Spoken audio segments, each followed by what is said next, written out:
हाँ चिराग, आप कहाँ से हो चिराग?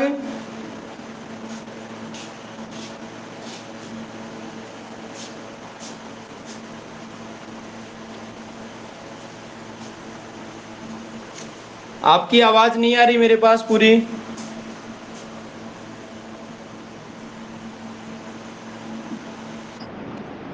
सीकर से हो ना आप? चलो ठीक है। तो अभी अपन पढ़ते हैं ज्योमेट्री के बारे में, ठीक है। बाकी मैं आपको पूछ लूंगा, जहां भी आपके डाउट हो तो मुझे बताना, ठीक है।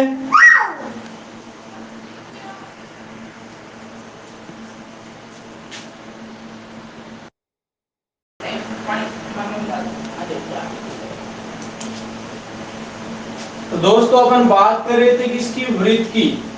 और वृत्त की ज्योमेट्री पढ़ रहे थे। और इसमें आज का अपना जो लास्ट पोर्शन है वो बचा हुआ है। बाकी कल से अपना नया टॉपिक स्टार्ट हो जाएगा। तो आज अपन इस टॉपिक को कंप्लीट करने वाले हैं, ठीक है। तो इसमें अपन बात कर रहे थे किसकी, स्पर्श रेखाओं की। तो स्पर्श रेखाओं में जो बात कर रहे थे अपन कि एक वृत्त जो है, अगर इसके ऊपर में बाह्य बिंदु से अगर स्पर्श रेखाएं खींचूं तो उन स्पर्श रेखाओं की जो मैक्सिमम संख्या होगी, पहली बात तो वो कितनी होगी, तो आपका आंसर होना चाहिए 2। ये 2 स्पर्श रेखाएं होंगी, एक मान लो एपी है तो दूसरी बीपी नाम देता हूं। और ये जो दोनों ही स्पर्श रेखाएं होंगी दोस्तों, इन दोनों की लंबाई भी क्या होगी, बराबर होगी। इसके अलावा दोस्तों मैंने क्या बताया कि यहाँ पर ये जो केंद्र होता है, इसको यदि मैं इससे मिलाऊं तो यहाँ पर हमेशा 90 डिग्री बनता है। और यहाँ से केंद्र को इससे मिलाऊं तो भी यहाँ पर कितना बनेगा, 90 डिग्री बनेगा। इसके अलावा जो यहाँ वाला कोण और यहाँ वाला कोण, इन दोनों कोणों को यदि मैं जोड़ूं तो इन दोनों का जो जोड़ है वो कितना आएगा, 180 डिग्री आएगा। क्यों आएगा, क्योंकि आपको मैंने बताया कि यहाँ पर एक चतुर्भुज बनेगा ए ओ बी पी। और चतुर्भुज के चारों अंतः कोणों का जोड़ जो होता है वो कितना होता है, 360 डिग्री होता है। अब दोस्तों देखो, दो कोण 90-90 के हो गए, तो 180 तो यही हो गया। अब 360 में से एक 180 निकल गया तो बचा कितना, 180। और वो 180 होगा किसका जोड़, वो इस कोण का और इस कोण का दोनों का जोड़ होगा। इसके अलावा मैंने क्या बताया, इसके अलावा मैंने ये बताया कि यहाँ पर ये जो त्रिभुज है ऊपर वाला, एक तो AOP और एक नीचे वाला BOP, ये दोनों के दोनों त्रिभुज सर्वांग सम होंगे, मतलब एक दूसरे को पूरा पूरा ढकेंगे। तो दोस्तों यहाँ वाला ये कोण जो है वो इसके बराबर होगा। यानी कि अगर पूरा कोण आपका मान लो 120 डिग्री का है तो ये दोनों बराबर बराबर यानी 60-60 डिग्री के होंगे। इसके अलावा जब ये कोण पूरा 120 डिग्री का है मेरे दोस्तों, तो ये कितना बचेगा, ये बचेगा आपका 60 डिग्री का। क्यों, क्योंकि 120 और 60 दोनों का जोड़ कितना होगा, 180 होगा।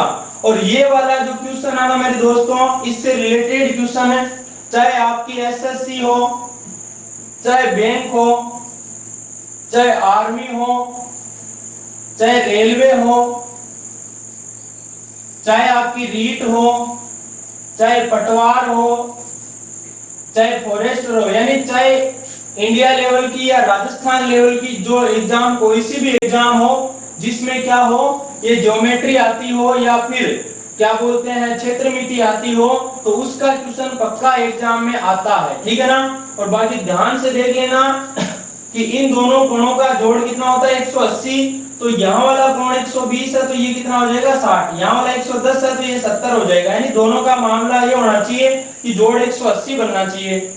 और दोस्तों जब ये कोण 60 का है तो ये दोनों कोण है ना वो 30-30 के हो जाएंगे। ये वाली बात मैं कल की क्लास में आप लोगों को समझा चुका, ठीक है। लेकिन दोस्तों एक बात और समझनी बाकी है, वो समझना ध्यान से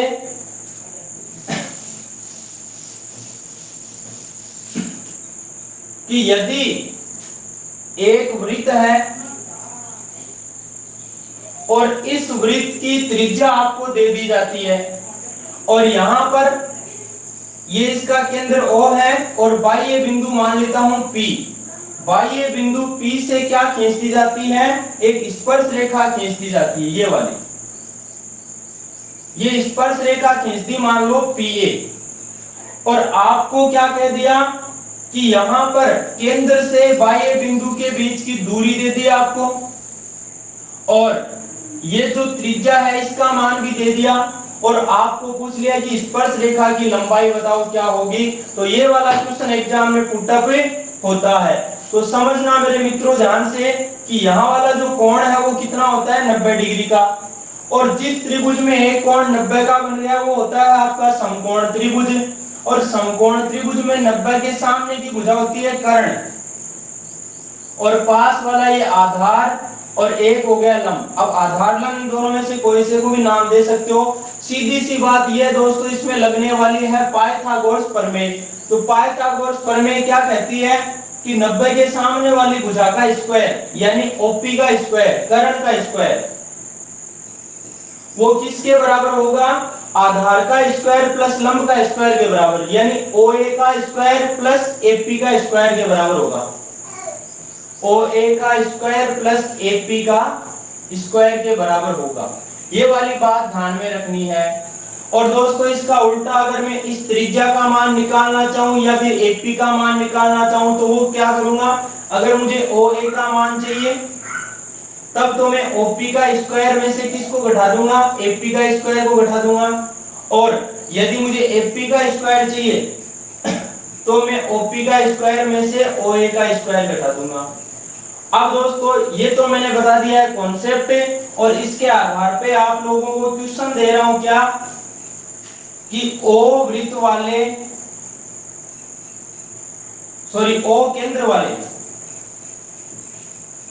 ओ केंद्र वाले वृत्त पर बाह्य बिंदु P से स्पर्श रेखा की लंबाई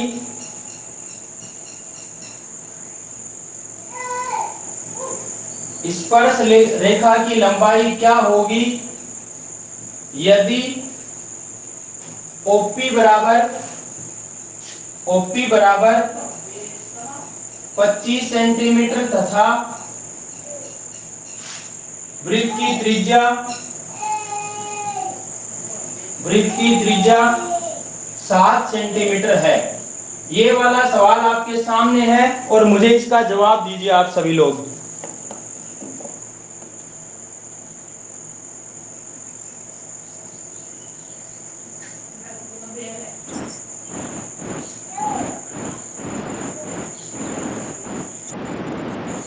वेरी गुड।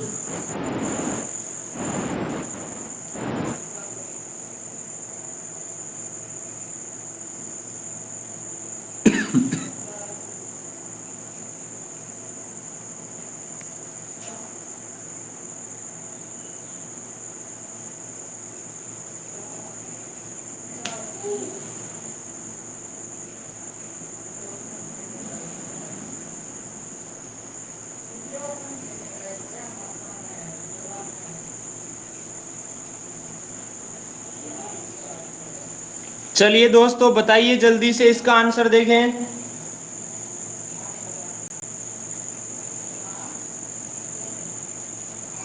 हो सकता है जो लोग नए जुड़े हैं उनके थोड़ा आज कम समझ में आए, क्योंकि टॉपिक जो है वो समाप्ति पर है।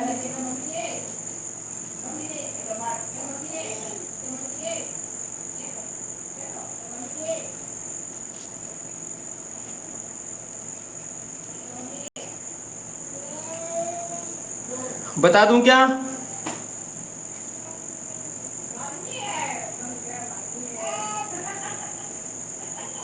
जयप्रकाश मेहता 26,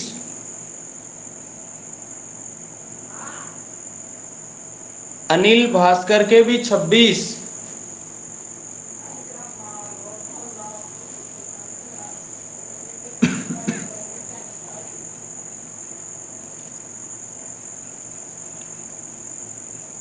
अब देखिए दोस्तों बता ही देता हूं आप लोगों को। तो सीधी सी बात है, जो डायग्राम बनेगा वो बिल्कुल ऐसा बनेगा। क्यों? क्योंकि O केंद्र वाला वृत्त तो मैंने केंद्र O दे दिया, और इस पर बाह्य बिंदु P से, तो मैंने बाह्य बिंदु P से स्पर्श रेखा की लंबाई क्या होगी। तो अब स्पर्श रेखा मैंने खींच दी है, जिसका मैंने नाम दे दिया ए पॉइंट दे दिया, जहां स्पर्श करती है, ठीक है। तो पीए की लंबाई आपको बतानी है, ठीक है।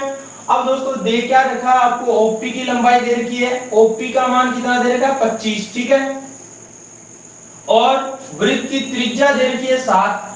तो अगर मैं केंद्र को परिधि से मिलाता हूं तो ये त्रिज्या ही तो होती है, जो कि आपको 7 सेंटीमीटर दे रखी है। अब दोस्तों आप क्या फार्मूला लगाओगे, देखो 90 के सामने कर्ण है, तो कर्ण का स्क्वायर में से जब इसके स्क्वायर को निकाल दोगे तो ये तो बचेगा।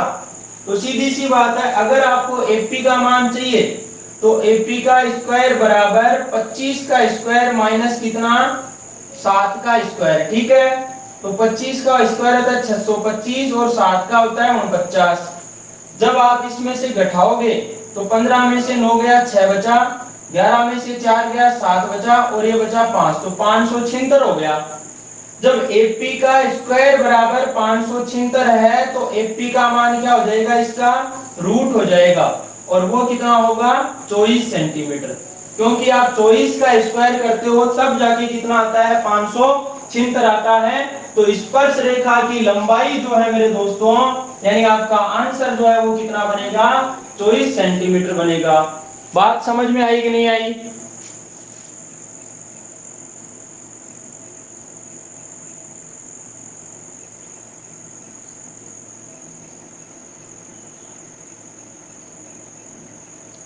हाँ भाई, कोई ऐसा है जिसके समझ में बिल्कुल भी नहीं आया।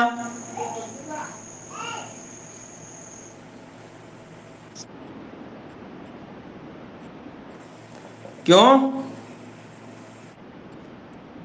काम गो। चलो देखो भाई, दोबारा देख लो। देखो ओ केंद्र वाला वृत्त था, ठीक है, और इसके ऊपर बाह्य बिंदु P से एक स्पर्श रेखा खींची मैंने PA, और OP का मान दे रखा है हमें 25 और OA का मान, त्रिज्या का मान दे रखा है 7, ठीक है। अब 90 के सामने कर्ण होता है, एक होता है आधार, एक होता है लंब। अब कोई से को भी आप आधार लंब मानो, उससे कोई फर्क नहीं पड़ता, ठीक है। तो यहां देखो कर्ण का स्क्वायर में से आप इसको घटा दो, क्योंकि सबसे बड़ा कर्ण होता है, उसमें से इसको घटाओ, इसके स्क्वायर को घटाओगे तो इसका मान आएगा, और इसका स्क्वायर घटाओगे तो इसका मान आएगा, ठीक है। तो यहाँ 25 का स्क्वायर क्या 625 आया, जिसमें से 7 का स्क्वायर 49 घटाया तो कितना बचा 576 बचा। और ये एपी का स्क्वायर के बराबर 576 था, लेकिन एपी का मान चाहिए तो इसका रूट करना पड़ेगा, और रूट कितना आएगा 24 आएगा, मतलब 24 सेंटीमीटर आपका क्या होगा आंसर होगा। अब शायद मेरी बात समझ में आ गई होगी।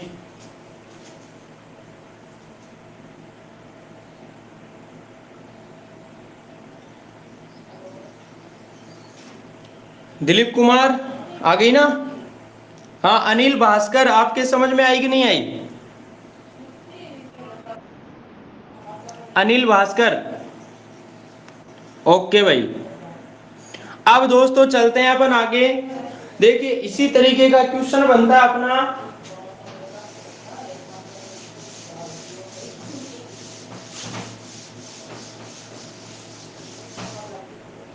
क्वेश्चन किस तरीके का, एक संकेंद्रीय जो वृत्त होते हैं। देखो अगर दोस्तों यहां पर मैं एक वृत्त लेता हूं जिसका केंद्र है O, और इसी केंद्र के ऊपर एक और वृत्त बना हो, यानी इसी केंद्र को इसका केंद्र मानकर दूसरे वृत्त का। अब दोस्तों दोनों की त्रिज्याओं में डिफरेंस आएगा। अगर छोटे वृत्त की त्रिज्या मान लो कितनी है R है, और बड़े वृत्त की त्रिज्या मान लो कितनी है कैपिटल R है, ठीक है। छोटे वृत्त की त्रिज्या स्मॉल r और बड़े की मान ली मैंने कैपिटल R। और दोस्तों यहां प्रश्न जो बनता है वो क्या बनता है कि जो स्पर्श रेखा खींचते हैं, कौन सी स्पर्श रेखा, ऐसी स्पर्श रेखा जो कि छोटे वृत्त की तो स्पर्श रेखा हो, लेकिन बड़े वृत्त की क्या हो, एक जीवा हो। तो दोस्तों आपको पता ही है, मैंने आपको एक चीज बताई थी कि कोई भी वृत्त हो और यदि उसके केंद्र से मैं किसी स्पर्श रेखा के स्पर्श बिंदु को मिला दूं तो यहां पर कितने डिग्री का कोण बनता है 90 डिग्री का। इसका मतलब ये वाला कोण कितना बनेगा, 90 डिग्री का बनेगा। बन गया। और आप देखोगे जब आप इस पॉइंट को इससे मिलाओगे तो ये क्या होगा, पूरा आर बनेगा, यानी बड़ा आर बनेगा, बड़े वृत्त की त्रिज्या होगी। और ये जो है ये छोटे वृत्त की त्रिज्या होगी, स्मॉल आर। अब दोस्तों देखो, आपको अगर इस जीवा की लंबाई पूछे, कौन सी की, ये मान लो ए बी जीवा है जो कि P बिंदु पर स्पर्श करती है छोटे वाले वृत्त को, और यहां पर यदि AP की लंबाई पूछे तो दोस्तों लंबाई क्या होगी, किस आधार पर निकाली जाएगी।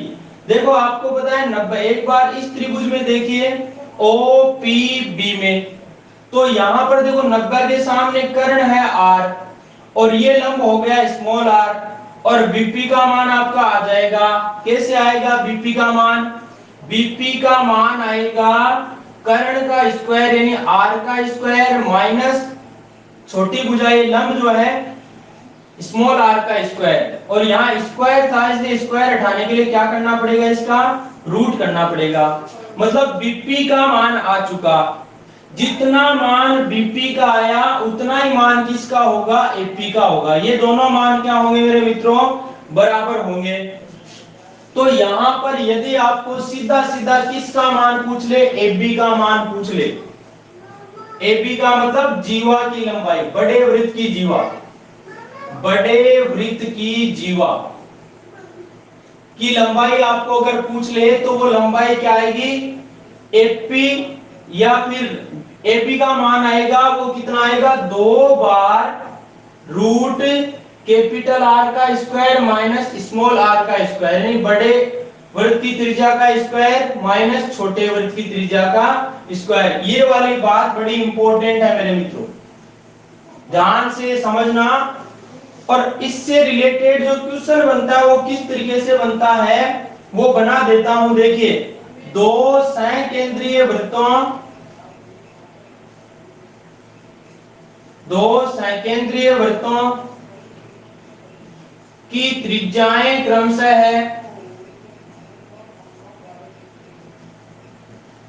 है 5 सेंटीमीटर और 3 सेंटीमीटर है। तो बड़े वृत्त की उस जीवा की लंबाई क्या होगी, उस जीवा की लंबाई क्या होगी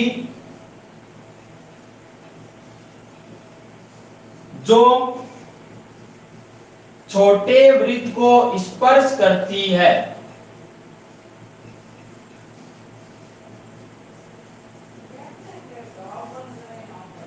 या तो इस तरीके से बोले बात को, या फिर उल्टा बोल सकता है कि छोटे वृत्त की उस स्पर्श रेखा की लंबाई बताओ जो बड़े वृत्त की जीवा है। देखो, बड़े वृत्त की जो जीवा है वो छोटे वृत्त पर स्पर्श रेखा है, और जो छोटे वृत्त पर स्पर्श रेखा है वो बड़े वृत्त की क्या है, जीवा है। तो आपको इस जीवा की लंबाई बतानी है, AB का मान बताना है।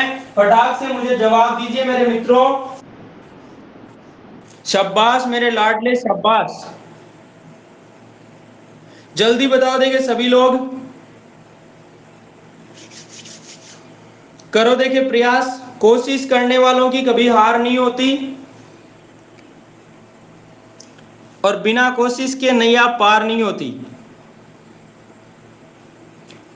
राखी शर्मा 8, जयप्रकाश मेहता 8, सुनील गोस्वामी 8, अरे टिप्पा तो कौन मारो भाई, अनिल भास्कर 8,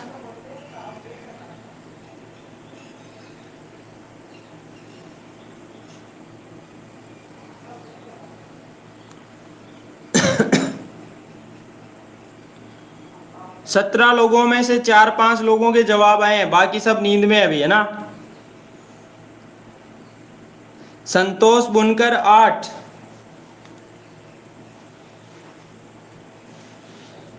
तरन्नुम 8, सुभाष दोगामा 8,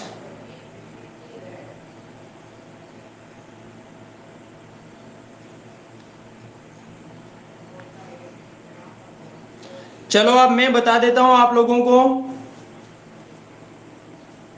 ध्यान से समझना। पहली बात इसने कहा दो संकेंद्रीय वृत्त। आप डायग्राम कैसे बनाओगे? देखो दो संकेंद्रीय वृत्त यानी जिनका ऐसे दो वृत्त जिनका केंद्र एक ही हो, तो एक वृत्त तो मैंने ये बना दिया, एक इसके ऊपर ये बना दिया, इसका मतलब ये दो संकेंद्रीय वृत्त है, एक ही केंद्र पर बने वृत्त है। फिर कहा कि इनकी त्रिज्याएं 5 और 3 है, तो बड़े की 5 होगी, छोटे की 3 होगी। फिर आपको जो बात कही है कि बड़े वृत्त की उस जीवा की लंबाई बताओ जो क्या छोटे वृत्त को स्पर्श करती है। तो बड़े वृत्त की एक जीवा खींच दो ऐसी जो कि छोटे वाले वृत्त को क्या करते हैं, स्पर्श करती है, मतलब इसका मान आपको बताना है। तो आप इसको मिलाओगे तो ये तो बड़े वाले वृत्त की त्रिज्या 5 और इसको मिलाओगे तो छोटे वाले वृत्त की कितनी त्रिज्या 3। तो आपको सीधा सीधा ये मिल जाएगा, कौन, बीपी का मान मिल जाएगा आपको, ठीक है। और बीपी का मान क्या आएगा, देखो 3 4 5 ट्रिपलेट बनता है ना, 3 4 5, यानी कि ये 3 है और ये 5 है, तो ये कितना आएगा, 4 आएगा, ठीक है ना। और वैसे भी बता देता हूं, कर्ण का स्क्वायर यानी 5 का स्क्वायर कितना 25 माइनस लंब का स्क्वायर यानी 3 का स्क्वायर कितना 9, 25 में से 9 गया 16 और 16 का रूट करोगे तो कितना आएगा 4, यानी इसका मान 4 आ चुका। जब ये 4 आएगा तो ये भी 4, मतलब पूरी एबी का मान कितना 8 आएगा। और दोस्तों ये तो 8 मैंने इस तरीके से बता दिया, आपको सर बिना डायग्राम ही करें हम तो फिर क्या करोगे, देखो सीधी सी बात है, मैंने कहा अगर जीवा की लंबाई बतानी है जो छोटे वृत्त को स्पर्श करती है तो उस जीवा की लंबाई क्या होगी, वो होगी डायरेक्ट क्या 2 गुणा रूट बड़े आर का स्क्वायर मतलब 5 का स्क्वायर माइनस छोटे आर का स्क्वायर यानी 3 का स्क्वायर।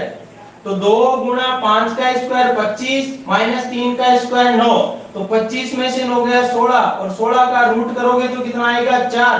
तो 2 गुणा 4 मतलब आंसर कितना 8 सेंटीमीटर। फटाक से आपका आंसर आ चुका है किसी के कोई डाउट, यस और नो?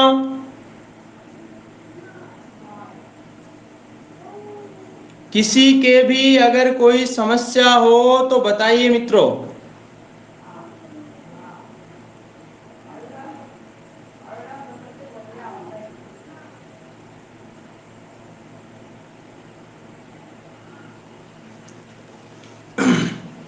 अब मेरा क्वेश्चन लिखवाने का मकसद यही है कि आप लोगों के साथ साथ कवर हो जाए मामला कि कौन से कॉन्सेप्ट पर कैसा क्वेश्चन बन सकता है।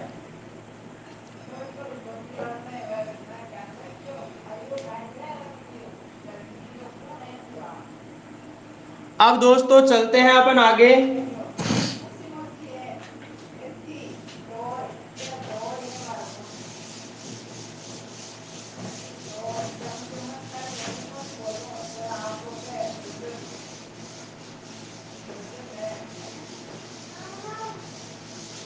दोस्तों मैंने आपको ट्रिपलेट बताए थे। ट्रिपलेट का मतलब अगर आपका कोई एक ऐसा त्रिभुज बन रहा है और उस त्रिभुज में क्या हो रहा है, ये वाला कोण 90 डिग्री का है, तो पक्का एक तो आधार बनेगा, एक लंब बनेगा और एक कर्ण बनेगा, ठीक है। और इसके ट्रिपलेट क्या बताए थे मैंने कि इन दोनों में से कोई से दो मान, जैसे एक 3 आ गया दूसरा 4 आ गया, तो कर्ण का मान क्या होगा, फिर 5 होगा, ठीक है। या फिर कर्ण का 5 है, एक 4 आ गया तो ये कितना होगा 3 होगा। जैसे मान लो इसका मान 3 आ गया और इसका 5 आ गया, तो बच गया कौन 4, यानी लंब का मान डायरेक्टली कितना आ जाएगा 4 आ जाएगा। और ये ट्रिपलेट मैंने याद करने के लिए दिए थे आपको 3 4 5, फिर 5 12 13, फिर आपका 7 24 25, 8 15 17, 9 40 41, 11 60 61, 12 35 37, इसके अलावा 20 21 29, ठीक है। अब इसका दुगुना कर दूं तो क्या बनेगा, 3 का दुगुना 6, 4 का दुगुना 8, 5 का दुगुना 10, ठीक है। तिगुना करूं तो क्या होगा, 3 3 9, 4 3 12 और 5 3 15, ठीक है। अब इनका तिगुना चौगुना आप इसी का भी कर सकते हो। जैसे इसका दुगुना करूं, इसका दुगुना किया तो ये बना था, इसका तिगुना किया तो ये बना था। अब 5 का दुगुना 10 है, 12 का दुगुना 24, 13 का दुगुना 26। तो इस तरीके से कुछ ट्रिपलेट हैं जिनका फटाक से स्क्रीनशॉट ले लीजिए। अब यहाँ जो क्वेश्चन आने वाले हैं उनमें हम इसका यूज करने वाले हैं, ठीक है ना। महेश काकलीज, अभी महेश कहाँ से हो आप? महाराष्ट्र से? अरे वाह मेरे मित्र, तो किस चीज की तैयारी कर रहे हो दोस्त आप? Navy MR. इसमें आपका सिलेबस क्या है पता है? मैथ्स में कौन सी है, नॉन टेक्निकल मैथ है या फिर टेक्निकल मैथ है? हैं? टेक्निकल में यार ये टॉपिक नहीं आते हैं फिर आपके। इसके अलावा कौन सी तैयारी करते हो आप? आर्मी की करते हो ना? आर्मी है, एयरफोर्स वाई ग्रुप है, इसके अलावा रेलवे है, एसएससी है, बैंकिंग है। इसके लिए आपका ये टॉपिक है। लेकिन जो टेक्निकल मैथ्स आती है जैसे नेवी एसएसआर है, नेवी डबल ए है, एनडीए है, एयरफोर्स एक्स ग्रुप है, उसके लिए ये मैथ्स आपके लिए एलिजिबल नहीं होगी, है ना, या उपयोगी नहीं होगी। हाँ जी। अभी बतावा देख।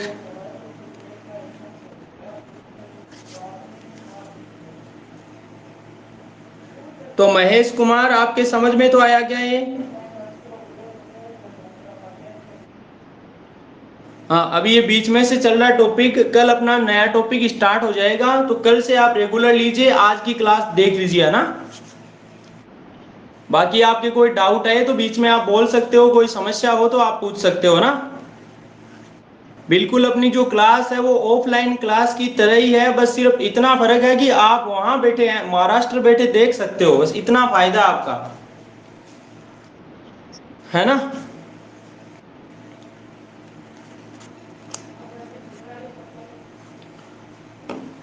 अब देखो दोस्तों, ये ट्रिपलेट जो है,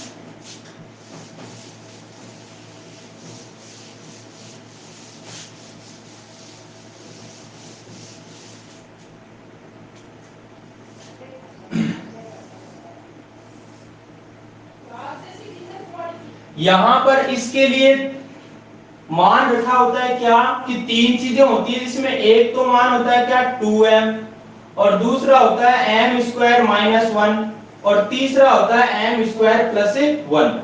अब m की जगह क्या आए वो मामला आपको देखना है। जैसे मान लो मैं m की जगह पर 3 ले लेता हूं, ठीक है।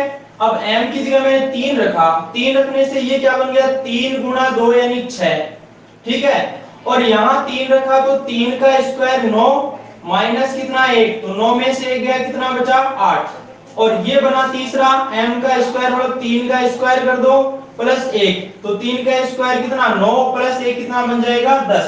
तो आपको इसमें जब मान रखोगे तो क्या मिल जाएगा, ट्रिपलेट मिल जाएगा, ये 6 8 10।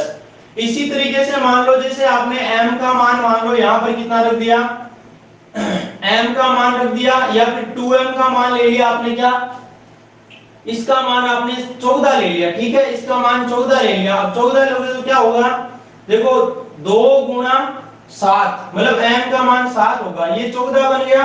अब 7 का स्क्वायर करो तो कितना आएगा, 49 माइनस 1 बोले तो 48, और यहां पर 7 का स्क्वायर किया तो 49 प्लस 1 यानी कितना हो जाएगा 50। तो आपका देखो ये बन गया 14 48 50। और जब इसका आप देखो यहां पर तीनों में दो दो का भाग जा रहा है ना, जब दो का भाग सब में दे देते हो तो देखो 2 का भाग 14 में दिया तो 7, 48 में दिया तो 24, और 50 में दिया तो 25, मतलब 7 24 25। ये भी आपके क्या मिल गए, ट्रिपलेट मिल गए। तो इसमें आप वैल्यू रखकर ये ट्रिपलेट निकाल सकते हो। लेकिन मित्रों मैं तो एक ही बात कहूंगा आप लोगों को कि जो मैंने 7 8 ट्रिपलेट बताए हैं, अगर उनको आप अच्छे से याद रख लेते हो तो आपकी समस्या नहीं आएगी, है ना। तो इसमें ज्यादा घुसना नहीं है, आपको सिर्फ ट्रिपलेट जो है उनको काम में लेना है, ठीक है। क्योंकि ये निकालने बैठ जाओगे तो फिर एग्जाम फाइट कब करोगे। समझ में आ रही है मेरी बात?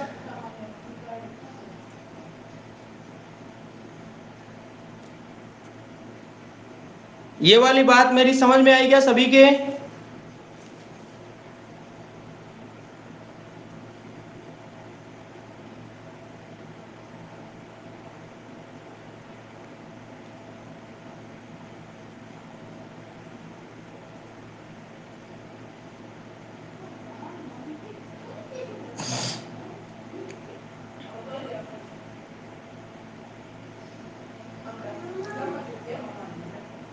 अब दोस्तों इन ट्रिपलेट्स का यूज देखेंगे अपन। एक है मुकेश कुमार जी, शहरिया हो ना मुकेश कुमार जी, कहाँ से हो?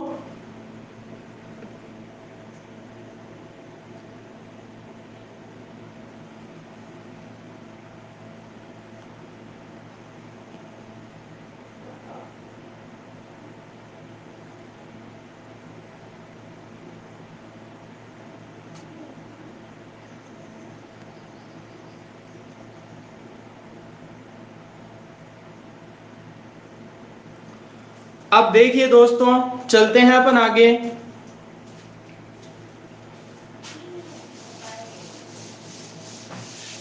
अब मैं अच्छा सा आपको एक क्वेश्चन बताने वाला हूं किस तरीके का।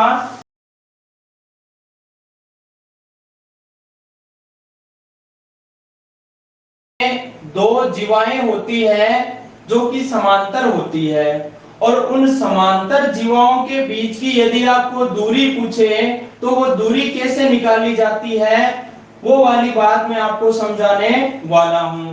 तो दोस्तों यहां पर दो कंडीशन बनेगी। देखो एक कंडीशन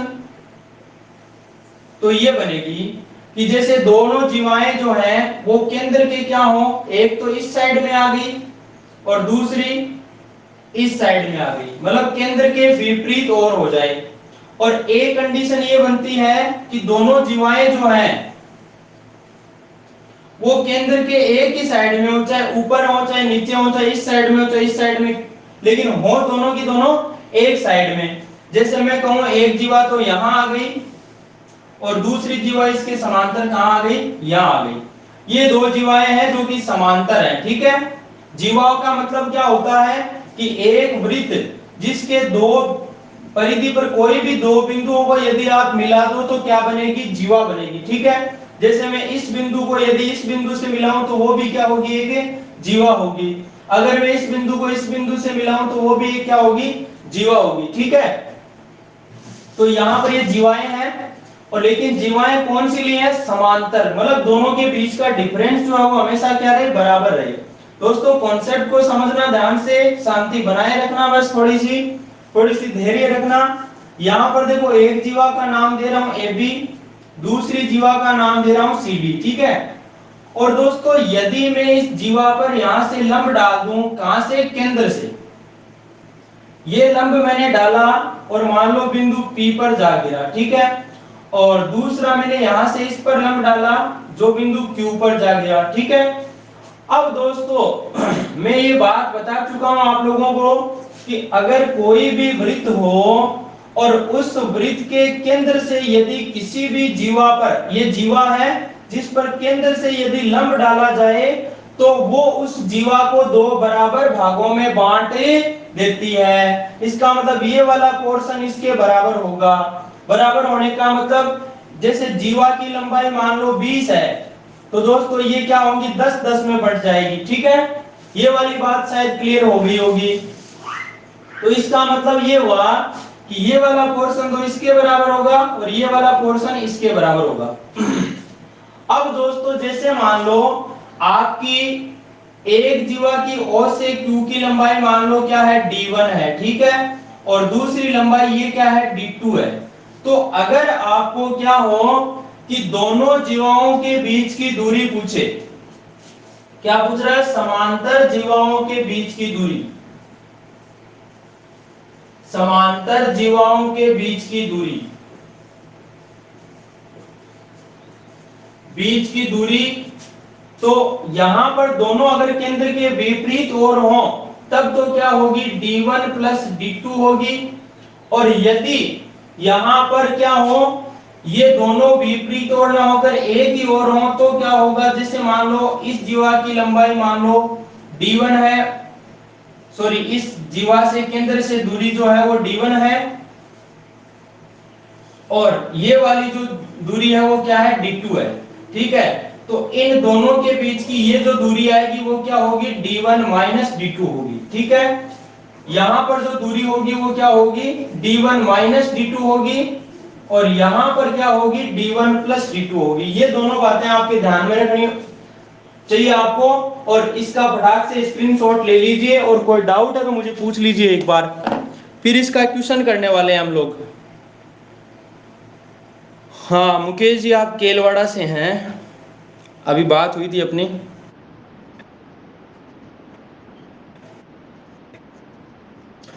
भाई देखो, यहाँ पर सीधी सी बात है कि जब इन दोनों के बीच की दूरी चाहिए, ध्यान से देखना, इन दोनों के बीच की दूरी चाहिए, ये दूरी मान लो d1 है और ये d2 है, तो दोनों को जोड़ोगे तभी तो इन दोनों के बीच की दूरी आएगी, और ये वाली दूरी है, तो आपको पता है कि इतनी दूरी d1 है, जिसमें से इतनी सी जो है वो d2 है। ठीक है, तो d1 में से ये d2 माइनस करोगे तभी तो इन दोनों के बीच की दूरी आएगी। ठीक है, अब बताओ।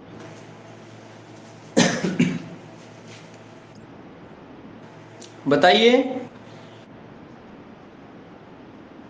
हाँ हाँ, इसमें देखिए,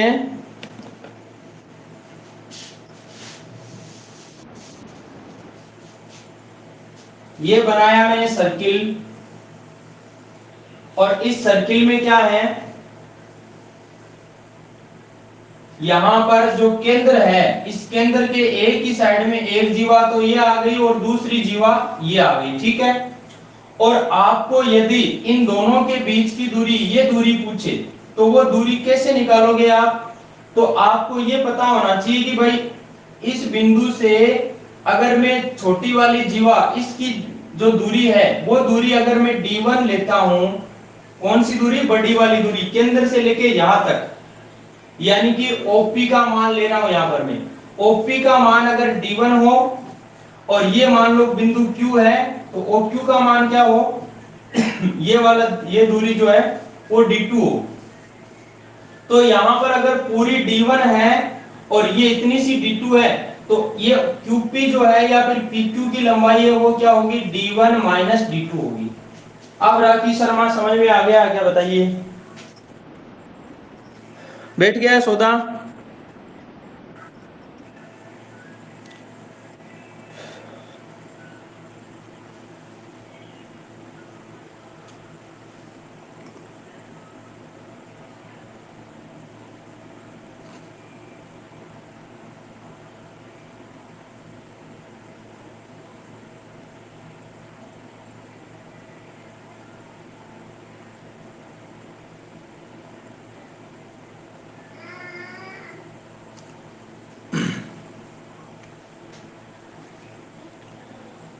अब देखो क्वेश्चन किस तरीके से आता है, वो क्वेश्चन में बताता हूं आपको, इसको मिटा रहा हूं यहां से।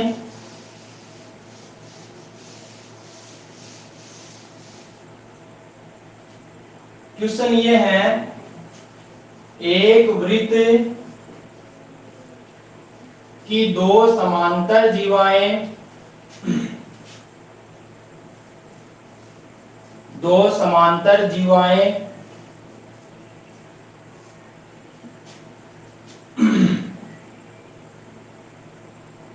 12 सेंटीमीटर और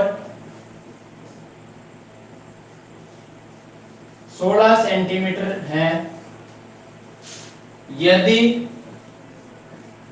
वृत्त की त्रिज्या, यदि वृत्त की त्रिज्या 10 सेंटीमीटर है, तो दोनों जीवाओं के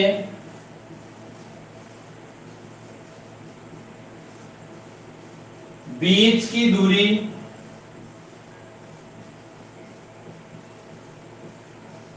क्या होगी, यदि, पहला पॉइंट दे रहा हूं, यदि जीवाएं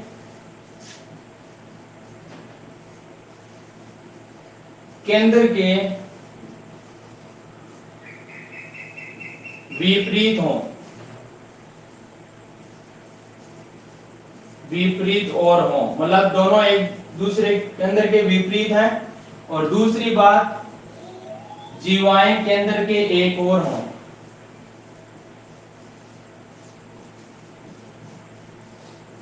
एक ही ओर स्थित हो या एक ही ओर हो। ठीक है, ये दोनों क्वेश्चन है, दोनों के मुझे जवाब दीजिए सभी लोग फटाक से। और बहुत ही शानदार क्वेश्चन है, एग्जाम में पुटअप होते हैं यूं के यूं।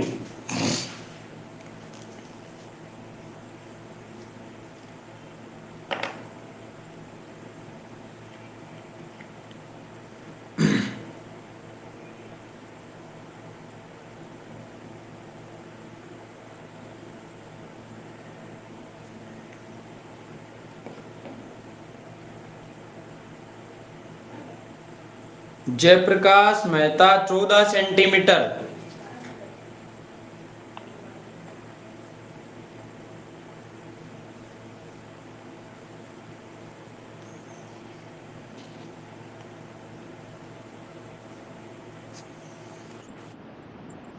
शाबाश।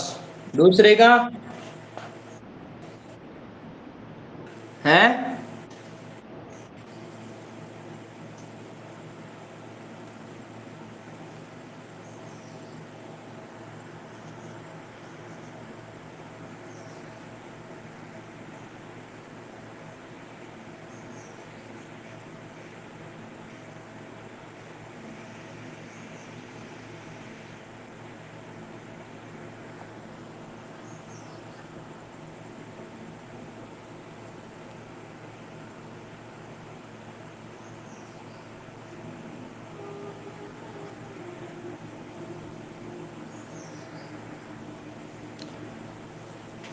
अब देखिए मेरे मित्रों, ध्यान से समझना मेरी बात को।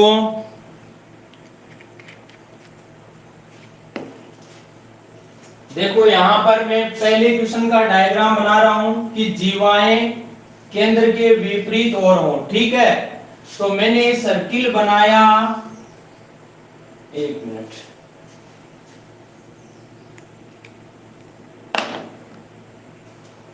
ये सर्किल बनाया मैंने, और इस सर्किल में जो दोनों जीवाएं हैं, एक जीवा में ये ले लेता हूं, दूसरी जीवा में यहां पर ले लेता हूं। ठीक है, और ये दोनों जीवाएं केंद्र के क्या है, विपरीत साइड में है, विपरीत दिशा में है। आपको पता है एक जीवा की लंबाई 12 है, दूसरी की 16 है। अब इसकी मान लेता हूं कि 16 सेंटीमीटर मान लेता हूं। अब आप कोई सी की भी मान लो, कोई फर्क नहीं पड़ने वाला है। दूसरी की मैं 12 सेंटीमीटर मान लेता हूं। ठीक है, अब दोस्तों जब मैं यहां से इस पे लंब डालूंगा तो ये जो जीवा थी वो 16 की, सॉरी पूरी 16 लंबाई की थी, इसलिए 8 8 में बढ़ गई, यानी ये मान 8 है तो ये भी 8 हो जाएगा। ठीक है, दूसरी बात, यहां से इस पे यदि लंब डालूं तो ये भी क्या होगी, 12 की थी 6 6 में बढ़ जाएगी। ये वाला पोर्शन 6 है तो ये वाला भी कितना हो जाएगा, 6 हो जाएगा। अब दोस्तों इसकी त्रिज्या दी है कितनी, 10 सेंटीमीटर। अब त्रिज्या किसको मिलाएं, देखो यदि मैं इस पॉइंट को, केंद्र O को यदि इस बिंदु से मिला देता हूं तो ये क्या होगी, इसकी त्रिज्या होगी। ठीक है, R होगी, रेडियस होगी। या फिर मैं इसको इससे मिलाऊं तो ये भी क्या होगी, त्रिज्या होगी। अब दोस्तों आप ध्यान से समझना कि जब त्रिज्या का मान अगले ने 10 दिया है, मतलब ये वाला मान कितना है, 10 है, और मैंने आपको ट्रिपलेट सिखाया था क्या, 6 8 10। ठीक है, अब 6 8 10 का फायदा क्या कि 90 के सामने वाला मान तो 10 होता है। अब 90 का कोण यहां बना, इसके सामने मान 10 है और एक मान 8 आ गया, तो तीसरा जो बचा वो मान क्या होगा, 6 होगा। ठीक है, यानी कि ये वाली लंबाई आपके पास 6 आ गई है। दूसरी बात, यानी कि D1 का मान आपके पास 6 आ गया है। और दूसरी बात, अगर आपको O से इसकी दूरी पूछे तो वो कितनी होगी, देखो R का मान ये कितना है, 10 और 90 के सामने का मान 10 है, ये 6 है, तो ये कितना आएगा, फिर यहां से यहां तक का 8 आ जाएगा, जो कि D2 का मान होगा। अब दोस्तों मामला आपका बैठ चुका है। यदि आपको दोनों समांतर रेखाओं के बीच की दूरी पूछे तो आपकी डायरेक्ट जो दूरी होगी इसकी कितनी होगी, 6 प्लस 8। तो 6 और 8 कितनी हो जाएगी, 14 सेंटीमीटर हो जाएगी, जो कि आपका आंसर होगा। और दूसरा डायग्राम अगर इस तरीके से बने कि दोनों जीवाएं केंद्र के विपरीत दोनों, एक जीवा मान लो यहां है और एक जीवा यहां है, तो बड़ी वाली जीवा ये होगी जिसकी लंबाई कितनी, 16, और छोटी वाली जीवा की लंबाई कितनी है, 12। ठीक है, जब यहां से इस पे लंब डाला तो 16 का आधा 8 8 में बढ़ गई है, और यहां से इस पे लंब डाला तो ये कितनी हो गई, ये 6 6 में बढ़ गई है। अब दोस्तों यदि आप इसको मिलाते हो इससे तो ये जो आएगी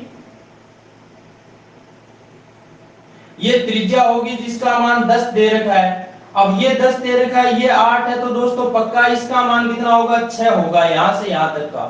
ठीक है, दूसरी बात, जब आप इसको इससे मिलाते हो तो इसका मान 10 होगा, क्योंकि केंद्र से यदि परिधि को मिलाए तो त्रिज्या होगी जो 10 है और ये 6 है, तो फिर ये पूरी यहां से लेके यहां तक का जो मान होगा वो कितना होगा, 8 होगा। अब दोस्तों ये मान 8 है और ये 6 है, तो फिर ये कितना बचा, 8 माइनस 6 मतलब 2। तो दोस्तों इसका मान हो जाएगा क्या, 8 में से इस 6 को घटा दो यानी 2 सेंटीमीटर। और सीधी सी बात है कि यहां पर देखो 6 और 8, एक बार तो इन दोनों का जोड़ आएगा, एक बार अंतर कर देना, लेकिन माइनस की कभी भी लंबाई नहीं होगी। ठीक है, 8 में से 6 घटाना, ना कि 6 में से 8। तो दोनों आपके आंसर आ चुके हैं और यही आपका आंसर है। ठीक है, बताइए, देखें संतोष जी, 114 कैसे आ गया?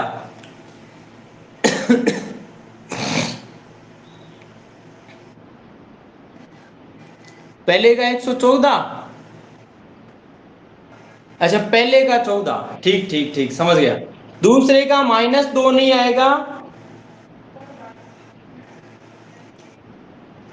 जीवा की लंबाई कभी माइनस की नहीं होगी, प्लस की होगी, है ना।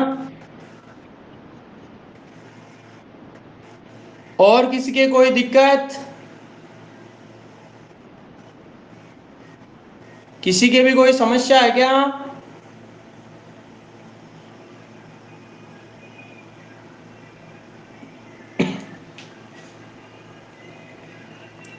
तो दोस्तों आज तो आपके बीच में महाराष्ट्र से भी स्टूडेंट जुड़े हैं ना।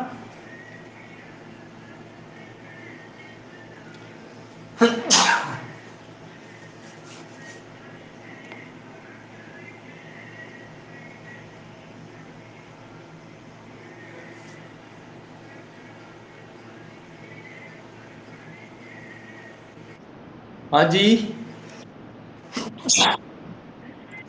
कौन सा? अच्छा ट्रिपलेट दोबारा बताऊंगे, 6 8 10 वाला। चलो देखो दोबारा, देखो ये मान आपको पता पूरा 16 था, तो आधा आधा है ये 8 हो जाएगा, इतनी बात समझ में आ गई।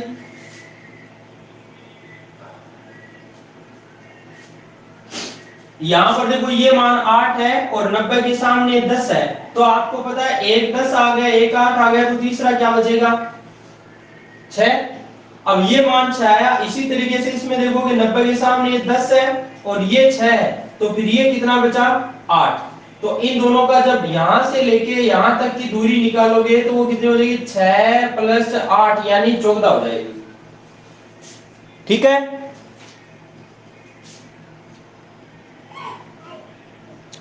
समझ में आ गया हर चीज?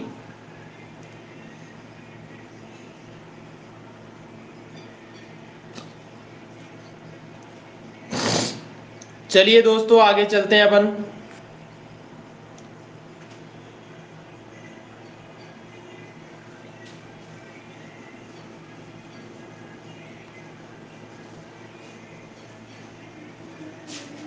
अब ध्यान से देखना, लास्ट बात बता रहा हूं इसकी, कि अगर दोस्तों पहली बात मैं ये करूं कि दो वृत्त, एक वृत्त ये है और दूसरा वृत्त ये है, ठीक है, और इन दोनों वृत्तों के केंद्र मान लो एक का केंद्र O हो और दूसरे का O डैश हो, ठीक है। और इन दोनों वृत्तों से एक दूसरे पर यदि स्पर्श रेखाएं खींची जाएं तो देखो दो स्पर्श रेखाएं तो ये होंगी, ठीक है, और दो होंगी ऐसे, दो इस तरीके से आएंगी, ठीक है। तो यहां पर यदि दो वृत्त एक दूसरे को ना तो काटते हैं ना स्पर्श करते हैं, दोनों अलग अलग हैं, तो यहां पर स्पर्श रेखाएं कितनी होंगी? इस स्पर्श रेखाओं की संख्या 4 होगी, जिसमें दो तो होंगी क्या? सीधी स्पर्श रेखा, डायरेक्ट टेंजेंट डीटी, और दो होंगी क्या? अनुप्रस्थ या फिर तिर्यक स्पर्श रेखा, यानी ट्रांसवर्स टेंजेंट टीटी। तो ये दो तो तिरछी हैं और दो होंगी सीधी, यानी 4 स्पर्श रेखाएं होंगी। दूसरी बात दोस्तों क्या, अगर ये दोनों वृत्त एक दूसरे को क्या करते हैं? स्पर्श करते हैं, स्पर्श करते हैं तो दो स्पर्श रेखाएं तो ये होगी और एक होगी ये, जो कि स्पर्श बिंदु पर यहां मिलती है, तो यहां पर स्पर्श रेखाओं की संख्या 3 होगी। तीसरी बात, यदि दोनों वृत्त क्या करते हैं? एक दूसरे को काटते हैं तो स्पर्श रेखाओं की संख्या 2 होगी, ठीक है। और यदि ये वृत्त एक दूसरे को काटते नहीं है बल्कि एक वृत्त जो है वो क्या हो? दूसरे के अंदर हो, और इसको बोलते हैं अंतःस्पर्शी, अंतःस्पर्शी वृत्त। और ये जो कंडीशन थी ये वाली, ये थी बाह्य स्पर्शी वृत्त, जो बाह्य रूप से स्पर्श करते हैं। तो अंतःस्पर्शी वृत्त में ये एक ही बिंदु ऐसा है जहां पर स्पर्श रेखा खींच सकते हो, तो स्पर्श रेखा की जो मान होगा वो कितना होगा? एक ही स्पर्श रेखा होगी। और पांचवी बात करूं कि यदि वृत्त एक दूसरे को क्या करते हो? ना तो काटते हो ना स्पर्श करते हो, तो सकेंद्रीय वृत्त हो, एक ही केंद्र पर बने वृत्त हो, तो यहां पर क्या होगा? स्पर्श रेखाओं की संख्या 0 होगी। इसको बोलेंगे सकेंद्रीय वृत्त, सकेंद्रीय वृत्त। और दोस्तों बात बताऊं, एक तो आपकी डायरेक्ट टेंजेंट यानी सीधी स्पर्श रेखा, जो ये स्पर्श रेखा है ना, इसकी यदि लंबाई बतानी हो तो देखो कैसे बताओगे? डायरेक्ट टेंजेंट की लंबाई तो आप करोगे रूट, ये जो केंद्रों के बीच की दूरी है ना, इसको नाम दे रहा हूं मैं d, इस d का स्क्वायर करो और माइनस क्या करो? जो एक की त्रिज्या मान लो क्या है? बड़ा R है, और एक की त्रिज्या छोटा r है, तो बड़ा R में से छोटा r का घटाओ और उसका स्क्वायर कर दो।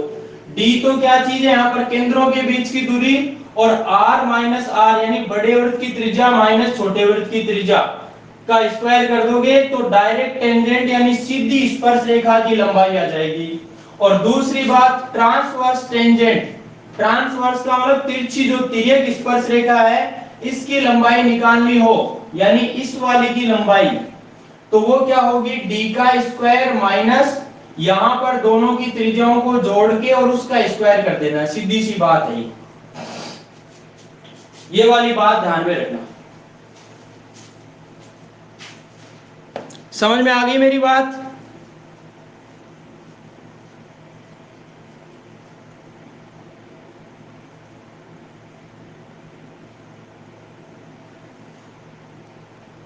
समझ में आ गई तो जल्दी से स्क्रीनशॉट ले लीजिए।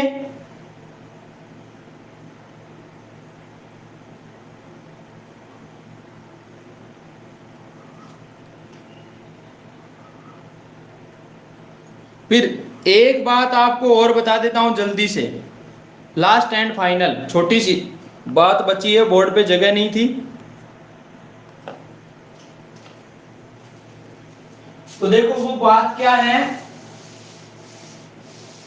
वो बात ये है मेरे दोस्तों कि यदि कोई दो वृत्त हो और दोनों वृत्तों की त्रिज्याएं बराबर हो और इनके मान लो केंद्र ये है, इसका केंद्र ये है और दूसरे का केंद्र ये है, या भी इसका केंद्र C1 मान लेता हूं, इसका C2 मान लेता हूं, ठीक है। यहां में केंद्र देने का मतलब क्या है कि यहां पर दोनों की त्रिज्याएं सेम हो और दोनों एक दूसरे के केंद्रों से होकर गुजरे इस तरीके से।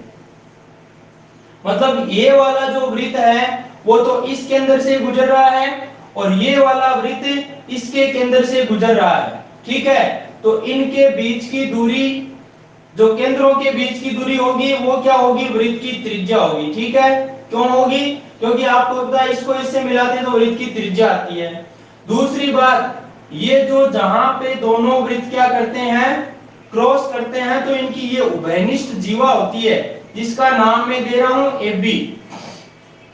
और इस AB का मान क्या होगा, देखिए अगर दोस्तों मैं मान लो यहां पर बिंदु P मान लेता हूं, ठीक है, यहां पर बिंदु P मान लेता हूं और इसको इससे मिलाऊंगा तो ये भी एक वृत्त की त्रिज्या होगी और ये जो थी वो भी वृत्त की त्रिज्या थी। तो आपको पता है ये पूरी त्रिज्या थी, दो बराबर भागों में बंट जाएगी तो r/2 हो जाएगा, ठीक है। और जब आप AP का मान निकालोगे तो AP का मान क्या आएगा, कैपिटल R का स्क्वायर माइनस r/2 का स्क्वायर, ठीक है। तो r का स्क्वायर माइनस r स्क्वायर बट्टे 4 लघुत्तम लोगे तो 4 आ जाएगा, ये 4r square minus r square मतलब 3r स्क्वायर बट्टे 4। और यहां से AP का मान जो आएगा वो फाइनली क्या आ जाएगा, 3r स्क्वायर बट्टे 4 का रूट करोगे तो √3, r स्क्वायर का रूट करोगे r बट्टे 4 का √2 यानी √3r बट्टे 2 आ जाएगा। ये किसका मान आया, AP का मान आया। लेकिन हमें तो मान AP का चाहिए, तो उभयनिष्ठ जीवा की लंबाई, उभयनिष्ठ जीवा की लंबाई, उभयनिष्ठ जीवा की जो लंबाई होती है वो क्या आएगी भाई, ये जब √3/2 गुणा r है तो ये भी √3/2 गुणा r, यानी इसकी दुगुना करना पड़ेगा। तो 2 गुणा √3r/2 कर दोगे यानी 2 से 2 कट जाएगा तो √3 गुणा r आ जाएगी। तो दोस्तों सीधा सा क्वेश्चन पुटअप होता है कि दो ऐसे वृत्त जिनकी त्रिज्या समान हो, या फिर मान लो आप कह दें कि दो ऐसे वृत्त हैं जिनकी त्रिज्या 10 सेंटीमीटर है और दोनों एक दूसरे के केंद्रों से होकर गुजरते हैं, तो बताइए कि उनकी उभयनिष्ठ जीवा AB की लंबाई क्या होगी। तो आपका डायरेक्ट आंसर आ जाएगा, यहां से क्या √3 से गुणा कर दो त्रिज्या को, यानी 10√3 आपका फटाक से आंसर आ जाएगा। इस तरीके से कर देना है। समझ में आई क्या मेरी बात?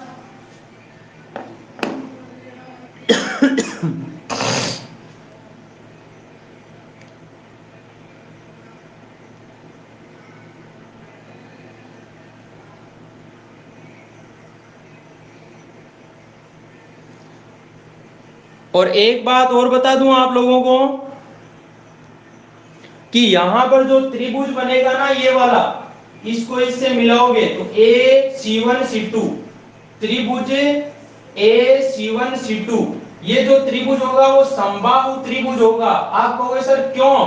इसलिए क्योंकि देखो ये R है, ये भी R होगी और ये भी R होगी, और समबाहु त्रिभुज का यदि आप क्षेत्रफल निकालोगे ना तो वो क्षेत्रफल होता है √3/4 गुणा भुजा का स्क्वायर। तो भुजा इसकी R है तो R का स्क्वायर कर देना, ठीक है। ये वाली बात ध्यान से रखना, समझना। इसके अलावा एक बात और है दोस्तों जो जल्दी से बता देता हूं, अपना रीजनिंग का टाइम हो चुका। यहां पर देखो यदि एक नाम आता है क्या, चक्रीय चतुर्भुज का, साइक्लिक क्वाड्रिलेटरल, चक्रीय चतुर्भुज, यानी कि एक चक्कर में बना हुआ चतुर्भुज, यानी वृत्त पर बना हुआ चतुर्भुज। तो ये कोई वृत्त है और वृत्त के कोई भी परिधि पर 4 बिंदु हो जिनसे बना कोई भी एक चतुर्भुज होगा तो उसको बोलेंगे अपन चक्रीय चतुर्भुज।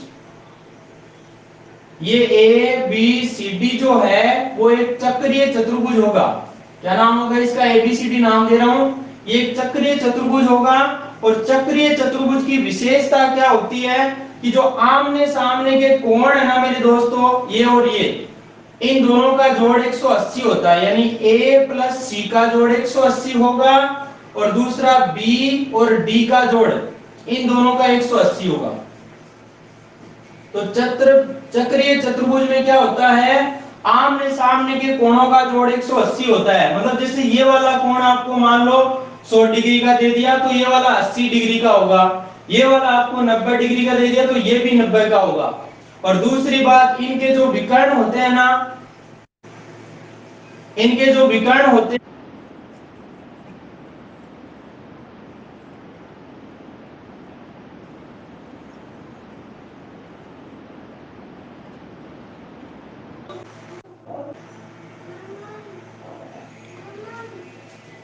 इनके जो विकर्ण होते हैं वो जिस बिंदु पर मान लो P पर प्रति,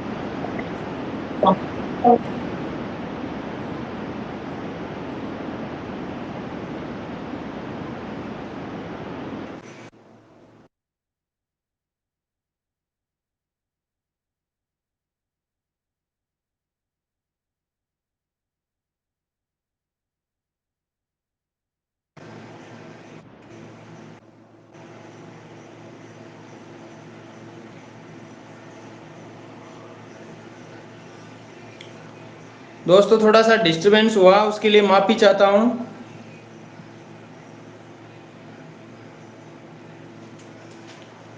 देखिए यहां पर मैं ये बता रहा था कि दोनों विकर्ण जो जहां पे क्रॉस करते हैं वो क्रॉसिंग पॉइंट होता है, उस पे क्या होता है, इनका एपी गुणा सीपी जो है, मैं बता भी चुका हूं आपको, वो बीपी गुणा डीपी के बराबर होगा, यानी दोनों टुकड़ों का गुणनफल बराबर होगा।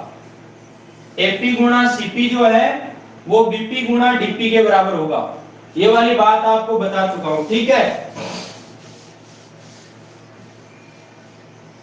इसके अलावा एक बात और, कि अगर कोई अर्धवृत्त हो, जैसे ये कोई अर्धवृत्त है, और यदि अर्धवृत्त में कोई भी कोण बनाया जाए यहां पर, जैसे ये कोण बना या फिर ये कोण बना या फिर ये कोण बना, तो ये प्रत्येक कोण जो होगा वो क्या होगा, 90 डिग्री का होगा। आप कहोगे सर क्यों, क्योंकि दोस्तों यहां पर जो कोण बनेगा 180 का बनेगा, तो पक्का ये वाला कोण परिधि पर बना कोण आधा होता है, तो 180 का आधा कितना, 90। तो ध्यान में बिठा लेना इस बात को कि अर्धवृत्त में बना कोण, अर्धवृत्त में बना कोण बराबर 90 डिग्री होता है।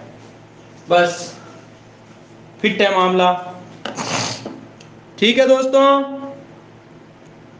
समझ में आ गया क्या?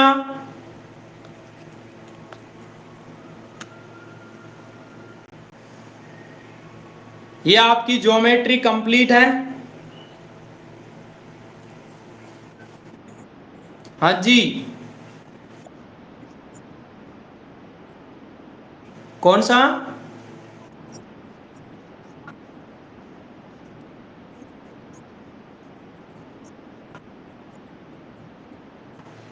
हाँ हाँ हाँ, क्या क्या नहीं बताया? क्षेत्रमिति पढ़ाएंगे ना, अब ये ज्योमेट्री तो पूरी कर दी है, आयतन तो क्षेत्रमिति में आएगा, अब इसके बाद क्षेत्रमिति पढ़ेंगे। ज्योमेट्री का हो गया, है ना। ठीक है दोस्तों, आज के लिए इतना ही। चलो रीजनिंग वाली क्लास में फटाक से आ जाओ देखें, और कोई नया जुड़ा है जो, जिसको पता नहीं हो रीजनिंग की क्लास का?